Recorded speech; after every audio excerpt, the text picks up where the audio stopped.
আসসালামু আলাইকুম friends, once again warm welcome to the class. তো ফ্রেন্ডস, আজকে আমরা আরেকটি গুরুত্বপূর্ণ টপিক নিয়ে এসেছি, মেরি আর হচ্ছে মেরি টু। আচ্ছা, দ্যাট মিন্স বিয়ে করব মানে বিয়ে করা নাকি বিয়ে হওয়া, অর্থাৎ বিয়ে করা নাকি বিয়ে হওয়া, অর্থাৎ অ্যাক্টিভ সেন্স, বিয়ের অ্যাক্টিভ সেন্স এবং প্যাসিভ সেন্স নিয়ে আজকের এই ইন্টারেস্টিং টপিক। তাহলে ফ্রেন্ডস, আমরা কখনো কখনো সেন্টেন্সে দেখব যে মেরি ব্যবহার করছি, এরপরে কোনো টু লাগছে না। আবার কখনো কখনো দেখব মেরি শব্দটা ব্যবহার করছি এবং তারপরে টু লাগছে। তার মানে যখন প্যাসিভ সেন্স আসবে তখন হবে গিয়ে মেরি টু, মানে বিয়ে হওয়া এরকম অর্থ। আর যখন মেরি শব্দটা আসবে তখন অর্থটা দাঁড়াবে বিয়ে করা। একটু ডিফারেন্স বা একটা ব্যতিক্রম আছে, সেটা আমরা শেষের দিকে বলবো।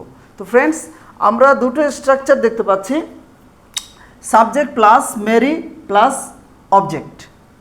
এটা একদম নির্জলা একটা অ্যাক্টিভ সেন্টেন্স। তো ফ্রেন্ডস, এক্সাম্পল দেখি, he will marry Tina.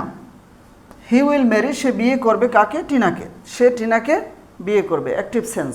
Okay, next on, subject plus একটা বি ভার্ব দিতে পারি আমরা। বি ভার্ব কি আমরা জানি, am is are, was, were, be, been, being. তাহলে এখানে অ্যামিজারও হতে পারে বা ওয়াজ, ওয়ারও হতে পারে, according to tense, according to subject. ঠিক আছে, সাবজেক্ট এবং টেন্স অনুযায়ী আপনার বি ভার্বটা চেঞ্জ হবে। তো বি ভার্বের জায়গায় আপনি গেট ইউজ করতে পারবেন। গেটটাও আবার টেন্স অনুযায়ী চেঞ্জ হতে পারে, গেট হতে পারে, কখনো গট হতে পারে। ওকে, তো বি ভার্ব অথবা গেট, এরপরে কি হবে, এই মেরি ভার্বের ভি3 অর্থাৎ পাস্ট পার্টিসিপল হবে মেরিট প্লাস টু, তারপরে টু অবশ্যই বসবে। যদি গেট আর হচ্ছে গিয়ে বি ভার্ব থাকে, তারপরে ভি3 থাকে, দ্যাট মিন্স মেরিট থাকে, তারপরে যদি কোনো অবজেক্ট থাকে তাহলে অবশ্যই সেই অবজেক্টের আগে টু বসবে, মানে মেরিটের সঙ্গে টু বসবে। মোট কথা হচ্ছে কি, প্যাসিভ সেন্স যদি থাকে তাহলে মেরিটের পরে টু হবে। আরেকটি মজার বিষয় হচ্ছে গিয়ে, সেটা সেন্টেন্সের আমরা এক্সাম্পলটা দেখে বলছি। তাহলে হি ওয়াজ মেরিড, এর মানে হচ্ছে তার বিয়ে হয়েছিল, একটা প্যাসিভ সেন্স। তাহলে তার বিয়ে হয়েছিল এই পর্যন্ত রেখে যদি আমি শেষ করি তাহলে তো আমার টু দেওয়া লাগবে না। কিন্তু কার সাথে? টিনার সাথে। এরকম কারো সাথে, সাথে মিনিংটা যদি আসে তখন উইথ, সাথে ইংলিশ কি উইথ, আমরা উইথ ব্যবহার না করে আমরা ব্যবহার করব টু। তার মানে হি ওয়াজ মেরিড, এখানেও যদি সেন্টেন্সটা আমি শেষ করি তাহলে তার টু লাগছে না, তাহলে কখনোই টু লাগছে না। কিন্তু যখনই আমি বলবো কার সাথে, এটা উল্লেখ করতে যাব, তার সাথে ইংলিশ হচ্ছে with, in the place of with we are gonna use to. তার মানে উইথের জায়গায় আমরা ব্যবহার করব কি টু। অনেকেই কনফিউজড হয়ে যায় যে তার সাথে বিয়ে হয়েছিল, তাহলে হি ওয়াজ ম্যারিড, এটা বোঝা যায় তার সাথে, তাহলে with her, with him, with Tina, with Mina, এরকম উইথ বলতে চায় অনেকে, এখানে ভুল করে। সুতরাং এখানে উইথের জায়গায় কী হবে? টু।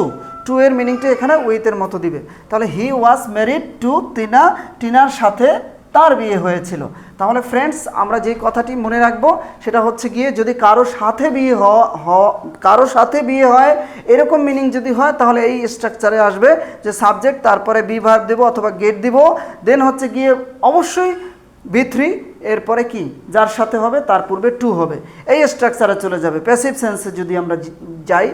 আর যদি অ্যাক্টিভ সেন্সে থাকি তাহলে সে টিনাকে বিয়ে করবে, এখানে সাথে মিনিংটা আসে না, সুতরাং টু এর কোনো প্রশ্নই আসে না। ওকে, তার মানে অ্যাক্টিভে টু এর কোনো সুযোগ নেই। হ্যাঁ, আর হচ্ছে গিয়ে যদি প্যাসিভ সেন্সে আসি, তাও যদি সাথে কারোর সাথে বিয়ে, এটা যদি উল্লেখ করতেই হয় তখন আমাদের মেরিডের পরে টু দিতে হবে। তো